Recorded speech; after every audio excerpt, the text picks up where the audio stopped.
This week, the government signed an agreement with SkyCity to build a $350 million convention centre in Auckland. The development has caused controversy since it was first mooted in 2009.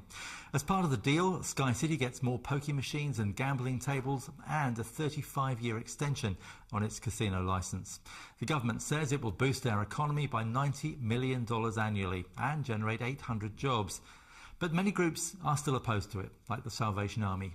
Our guest on today's edition of Nzone Now is Major Campbell Roberts.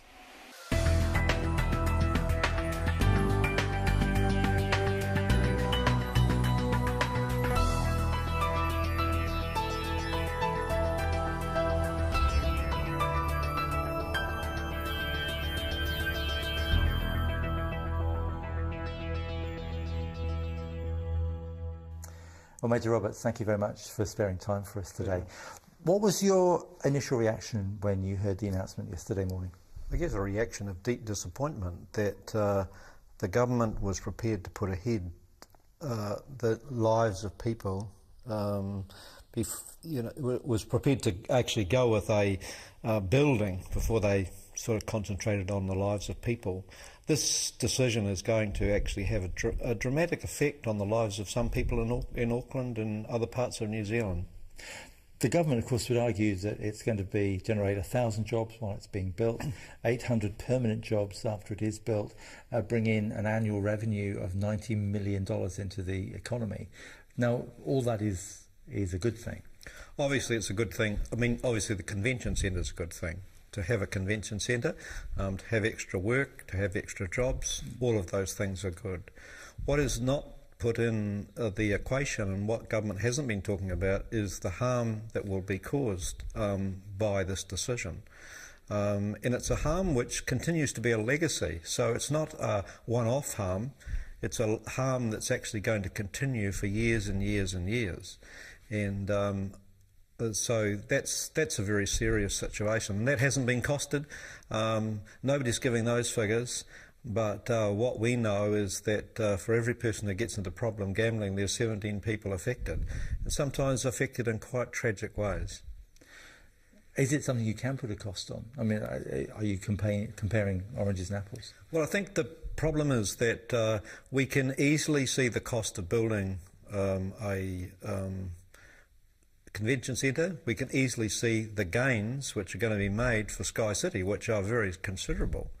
But the human impacts of things like problem gambling sort of disappear into the community. They disappear into the health budget. They disappear into the justice budget. They disappear into all sorts of human tragedies, the breakdown of families, the need to provide extra accommodation or extra housing because a family breaks up because of problem gambling. Those are the impacts, and they go to millions of dollars. And we keep saying, why are those things happening in New Zealand? Why are situations getting worse? And yet we fail to take the decisions that will actually deal with the cause of those. The Prime Minister talked about minimising the harm of problem gambling.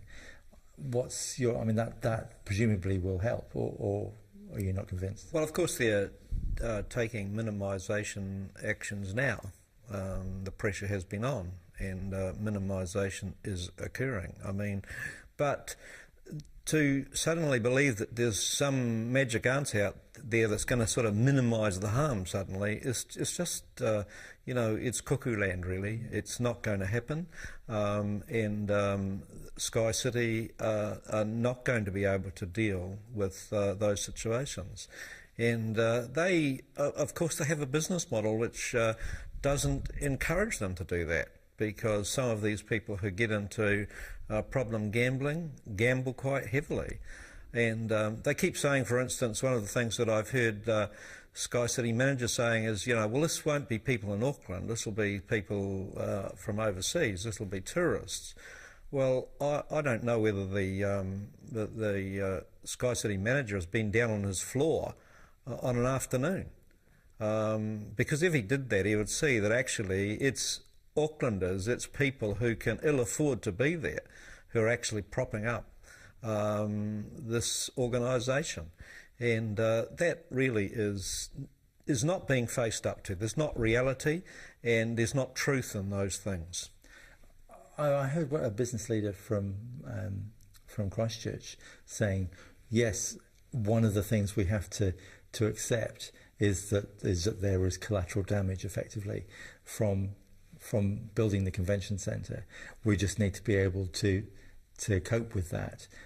I mean, is that the way we should go forward? To say, okay, look, we accept there are going to be people who have problems. We just need to put in place emergency services for them. Well, I mean, that's one way of looking at it, and one could say that, many people can enjoy the gambling product without harm. So, you've got to accept that.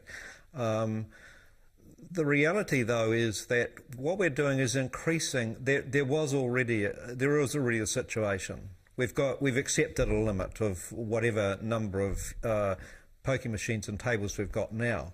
What we're doing is expanding that further. And knowing that actually any expansion brings with it collateral damage and brings harm. We can write it off as collateral damage, but what it is actually tragedies in the lives of people. It's suicides, it's marriages breaking up, it's children missing out on things that they should get. And when they don't get their education, they don't get food, that affects the productivity of this country. So, I mean, those are things that I think we can write it off, but actually I don't see any plan which is robust and which is rigorous to actually deal with that. If yesterday had been announced a comprehensive plan that was going to support people who were in trouble and support community organisations who are engaged in that, I didn't hear any of that. When you look at what's actually being spent, it's minimal in comparison with the profits that are being made out of this particular industry. Let's talk a bit about what's actually happening. Is it pokies that cause the most harm? Because that's what we hear about the most. Yes, it is. Why? Because it's an instant gratification, and that's what is the most damaging about gambling. A problem gambler is looking for instant gratification. They don't want it delayed, so they're not happy to spend some money on a lotto ticket and then have to wait for a week or so. They want instant gratification. So the pokie machine provides that. It's the adrenaline, it's all that's associated with that that creates that. And sometimes, it's really what it does to the person. It's not even the money that's is not an issue. It's what actually is being created in themselves, and that's what they're seeking. So presumably, that one of the things they're talking about is that the pokie machines will accept cards and have a $20 minimum spend. So presumably, it's even more instant if you don't even have to go and find the coins. Yeah, that's the thing. I mean, if you're using the card, we all know the dangers of credit cards. We know the danger of credit cards at the supermarket or when we go shopping, because we suddenly think we can spend something because we've got the ability to do it. Now, to a person with this sort of problem and this sort of need to get this sort of rush in their lives, then the ability to use a credit card is just fatal and can mount up so quickly. And of course, you're not even keeping a tally on it often, like you're spending it and then forgot how much I spent, and so I spend again. And so it's a cyclic thing, which is very dangerous, and it creates that sort of problem. The Prime Minister said yesterday that the number of pokie machines overall in the country is coming down. Yes. And although this will be a blip, the numbers will still come down. Well, one of the good things has been, and I mean, one of the encouraging things was we'd seen the massive damage that was being created by pokie machines and decided to do something about that. We decided to regulate it. We decided to bring the numbers down. We decided to stop spreading them into communities in quite the same way as we were, and that was a good thing. So it just doesn't make sense that at this point we're turning round on that policy and increasing them. and increasing them in a way that's, doesn't look very tidy. It doesn't look very tidy in terms of the way this is being done. That in a deal for providing something, we're going to let you sort of flow against what we've seen as good social policy, what we've seen as being something that is good to reduce the harm in New Zealand. We're going to throw all that out the window because we're going to get some benefit here.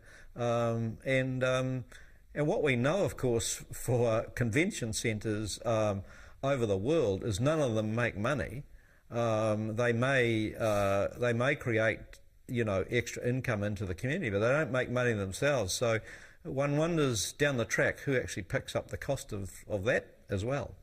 Well, there was this talk that if the government makes any changes that damages the possible profits from SkyCity, that there will be compensation paid. Were you surprised at that? I was staggered at that.